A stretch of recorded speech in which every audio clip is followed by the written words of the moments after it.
et dire qu'on est passé à ça d'un film trop bien.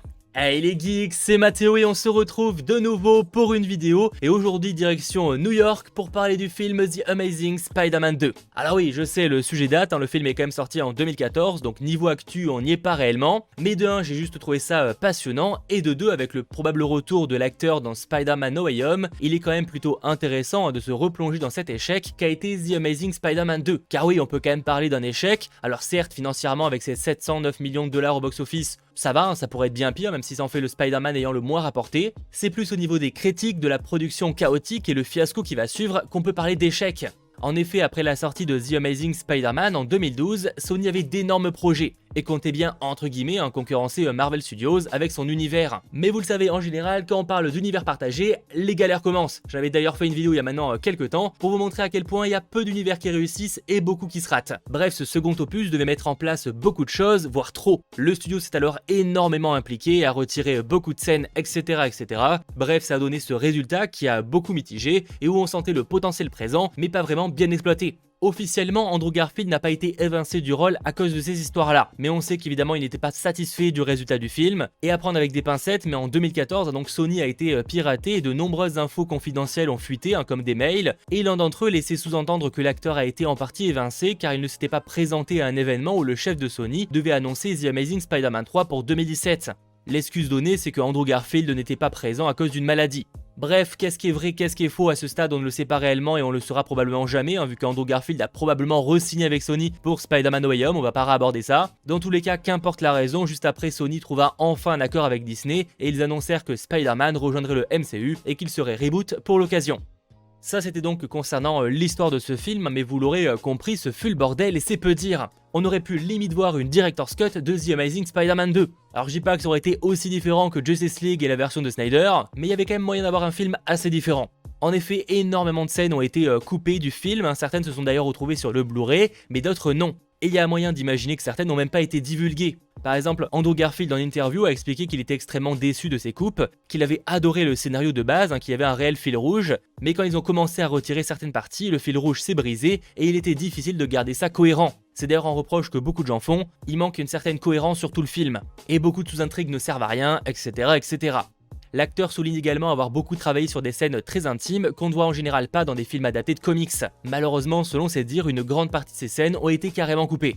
Bref, pour aborder ces différentes scènes dont on connaît l'existence, uniquement celles dont on connaît l'existence parce qu'on imagine qu'elles sont nombreuses, on va dire sous le tapis, est-ce qu'il y a vraiment des gens qui utilisent cette expression? Parce que pour le coup, moi, c'est la première fois. Commençons donc par les scènes les plus connues, celles qu'on retrouve entre autres dans les bonus du Blu-ray ou sur internet. Par exemple, lors de la remise des diplômes, il existe une scène où Flash s'approche de Gwen et la remercie pour toute l'aide qu'elle lui a apportée afin d'avoir enfin son diplôme, et on voit même Flash et Peter se faire un câlin. C'était donc la seule scène avec le personnage dans ce second film qui a été retirée. Ça à la limite, ça change pas grand chose au ton du film de manière générale, mais c'est à noter. D'ailleurs à ce sujet, point assez intéressant, c'est qu'il était prévu à la base qu'un an sépare la cérémonie de diplôme et la suite du film. En gros, Peter et Gwen auraient été séparés pendant un an, ce qui n'est pas réellement évoqué dans le film. On sait juste qu'ils sont en études supérieures sans trop en parler. Et ça donne donc ce sentiment qu'ils se quittent et se remettent ensemble tous les mois, alors que techniquement, pas du tout. On a également une scène supprimée dans laquelle Max fête son anniversaire chez lui, jusqu'à que le courant soit coupé, laissant sa mère sans alimentation pour son réservoir d'oxygène. Alors que Max le répare, il dit à sa mère que c'est son anniversaire, mais sa dernière semble l'avoir oublié ou s'en foutre totalement, et continue carrément de se moquer de lui. On a ainsi un flash donc où Max imagine qu'il engueule sa mère. En parlant d'ailleurs de Max, donc aka Electro, il existe également une version longue de son réveil en électro dans la morgue. Une scène où on peut le voir notamment électrocuter un gars. Ça aurait clairement apporté beaucoup plus de profondeur et beaucoup plus de côté sombre au perso. D'ailleurs on pourra noter qu'il y a beaucoup de scènes sombres qui ont été retirées du film. C'est dommage parce que c'était en partie une des qualités du premier. Bref, le personnage de Max aurait donc été bien plus exploré, bien plus profond, et encore lui s'en sort plutôt bien par rapport à d'autres. Je pense entre autres à Felicia jouée par Felicity Jones, l'assistante de Harry Osborn. Au cas où vous n'auriez pas fait le rapprochement, donc Felicia, c'est Felicia Hardy, aka Black Cat, méchante, voire alliée même intime par moments avec Spider-Man. C'est à la base donc une voleuse, un personnage assez emblématique de l'univers Marvel, qu'on a pu dernièrement voir notamment dans le jeu vidéo PlayStation 4, mais dont il était également prévu un film à une époque. Alors notons tout de même que de ce que l'on sait, il n'était pas prévu de la faire apparaître en tant que Black Cat dans The Amazing Spider-Man 2, mais on imagine qu'avec ce teasing là, c'était histoire de l'introduire pour un futur film, que ce soit un autre Spider-Man, ou peut-être un film sur une méchante. Ou des méchants, avec les Sinister Six, on sait que c'est en préparation également, on va en reparler. Tout ça pour dire qu'on a une scène coupée où Felicia rencontre brièvement Peter pour l'amener auprès d'Harry. Certes, c'est pas quelque chose qu'il explore beaucoup plus, mais ça la mettait un peu plus en avant, et ça faisait surtout la première rencontre entre Peter et Felicia. Dans cette scène qui se continue donc sans Felicia, on peut voir Harry qui lui présente un prototype d'armure de combat qui améliore les attributs physiques, et c'est cette armure que va utiliser plus tard Harry pour devenir le Bouffon Vert. Sans être encore une fois d'une grande utilité, elle permettait quand même de faire le lien et de donner une explication. D'ailleurs, cette scène coupée continue ensuite avec Harry qui montre des photos de surveillance de Peter, ce qui confirme que Oscorp enquêtait sur lui après la disparition de ses parents. Bref, pour en rester avec Harry, il fait également partie des grosses coupes du film, vous l'avez clairement compris, et c'est peu dire, puisque quasiment la moitié de la fin a été retirée. Enfin, en termes de proportion, je ne sais pas, mais en tout cas en termes de présence de Harry Osborn, clairement. Il existe par exemple des scènes qu'on retrouve d'ailleurs dans le Blu-ray, où après s'être transformé en Bouffon Vert, il devait entre autres s'attaquer à Oscorp. Il y utilisait ses fameuses bombes et il aurait fait face à Felicia. Surprise par la défiguration de son patron, c'est alors que Harry se regarde dans un miroir et lui crie de partir. D'ailleurs dans ces scènes-là, Harry devait également tuer Donald Mencken, montrant réellement qu'il est prêt à tout et qu'il est devenu très vénère. Mais pareil, ça n'a pas été gardé dans la coupe finale.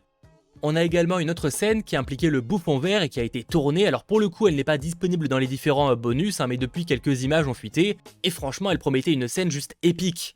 En gros, dans la version sortie, lorsque Gwen meurt, on a Peter qui pleure en tenant son corps, c'est clairement une scène qui me fait chialer à chaque fois. À ce moment-là, le Bouffon Vert est lui dans les vapes. Mais il existe une autre version où il est encore conscient à ce moment-là, et voyant Peter pleurer, il se met à rire. Ce qui va provoquer un pétage de plomb de Peter qui va défoncer Harry comme jamais vu dans les films. Il est à deux doigts de le tuer. J'imagine que quand Andrew Garfield parlait de scènes dans lesquelles il s'est énormément impliqué, notamment émotionnellement, ça en faisait partie. Mais bon, comme vous l'avez compris, cette scène-là a été retirée du film, on n'a pas l'explication officielle, mais j'imagine que c'était bien trop sombre. Décidément, quand c'est pas Batman, c'est Spider-Man, le côté sombre, ça a toujours divisé les studios. Pour en revenir sinon au bonus qu'on retrouve dans le Blu-ray, vous savez dans le film, il y a Peter qui apprend que Gwen s'en va bien plus tôt donc en Angleterre, et ça c'est via un message au téléphone. Mais on a une version alternative de cette scène où Gwen va voir Peter avant de partir, mais tombe sur Tante May seule. C'est en gros la scène qui est évoquée au téléphone. On a ensuite Peter qui arrive à sa maison un petit peu en retard, donc juste après Gwen, et c'est là que Tante May lui explique ce qu'elle lui a dit et qu'elle part. Tante May qui lui annonce qu'il faut qu'il lui dise à quel point elle compte. Alors ok, c'est clairement pas le retrait le plus dérangeant du film, on est d'accord, on aurait clairement pu s'en passer et ça a été le cas, ça va, mais ça montre encore une fois que ça aurait pu être extrêmement cool. En parlant d'ailleurs de scènes alternatives, il existe également une fin alternative au film, et là pour le coup elle est extrêmement hypante et elle montrait quand même des choses assez intéressantes, et on la retrouve dans le Blu-ray. On y retrouve Peter qui vient pendant des mois devant la tombe de Gwen pour faire son deuil. Au vu de la météo, plusieurs saisons s'enchaînent. Et là, qui voit-on? Son père encore en vie. Autant vous dire que ce soit nous ou lui, on ne veut plus y croire. Mais il discute alors de pourquoi il n'est pas revenu aussitôt et finit en sortant la célèbre phrase « Un grand pouvoir implique de grandes responsabilités ». La réelle conséquence de tout ça, c'est que dans la version finale sortie au cinéma, c'est une vidéo de Gwen qui pousse Peter à renfiler le costume. Avec cette fin alternative, ça aurait été son père lui-même. D'ailleurs, en parlant du père, on a aussi une scène étendue de celle dans l'avion, donc au tout début du film, avec le père qui réussit cette fois à blesser le gars dans l'avion avant d'essayer de le redresser. Malgré tout, il n'y arrive pas, le gars revient à lui, l'attaque continue et il essaye de prendre le parachute. Et le reste de la scène est plus ou moins proche de ce que l'on a pu voir, avec notamment Marie qui n'a pas survécu et qui est morte avant le crash, et l'avion qui pique vénère. On n'aura jamais d'explication officielle de comment le père a survécu. Ça c'est donc la plupart des scènes qu'on retrouve dans les bonus du Blu-ray, mais on sait d'autres choses qui ont été dévoilées un petit peu après, voire avant, qui sont plutôt cool. Par exemple dans le film sorti, on a Norman Osborn qui décède d'une maladie qu'il a par ailleurs transmise à son fils Harry, mais c'est pas le sujet dans ce cas-là. Et donc il était prévu que dans la scène de fin, celle donc teasant les Sinister Six qui a été réellement gardée, d'y voir entre autres la tête de Norman Osborn congelée. Selon Geek Tyrant, l'homme qu'on voit là, donc Gustav Fierce, se serait approché de la tête de Norman pour dire « Réveillez-vous, vieil ami ». Ce qui aurait donc teasé un retour de Norman Osborn plus tard. Ah, franchement hypant. Autre truc qui aurait été assez fou, et cette fois on a juste des images de tournage, c'est la présence de Shailene Woodley dans le rôle de Mary Jane. Car oui, Mary Jane était prévue dans The Amazing Spider-Man 2 et des scènes ont même été tournées. Selon les rumeurs, elle devait apparaître dans environ 4 scènes, donc on n'est pas sur un énorme rôle, mais elle aurait fait une petite apparition, histoire probablement de teaser un rôle plus important dans la suite. Et pourquoi ça n'a pas été gardé? Ça officiellement parce qu'il y avait trop de personnes à l'écran et que Mary Jane était un personnage déjà assez important et qu'elle méritait bien mieux qu'un simple caméo. Là-dessus en soi, je suis assez d'accord, même si forcément ça aurait été un teasing plutôt cool. Il y a également des rumeurs qui disent que le réalisateur n'était pas vraiment satisfait de la prestation de l'actrice, ou encore que l'actrice était trop occupée sur d'autres projets notamment divergentes et qu'elle aurait pas forcément pu revenir pour une suite. Bref, là-dessus difficile de démêler le vrai et du faux, mais en tout cas elle était prévue dans le film, elle a tourné des scènes et on les a encore jamais vues.